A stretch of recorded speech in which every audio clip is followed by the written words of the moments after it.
Hello everyone, today in this video I will show you how to add and delete a system language in iPhone 16 Pro Max. So first of all, before watching this video, don't forget to subscribe the channel and also press the bell icon. So let's start the video. First of all, open settings and then click on general and now click on language and region. After clicking on language and region, if you want to add a language, then simply click on add language and here you can add system language, and here you can add any system language.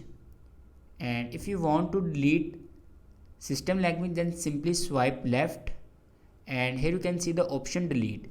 Simply click on delete and here you can delete your system language. So this is the way to add or delete a system language in iPhone 16 Pro Max. Thanks for watching this video.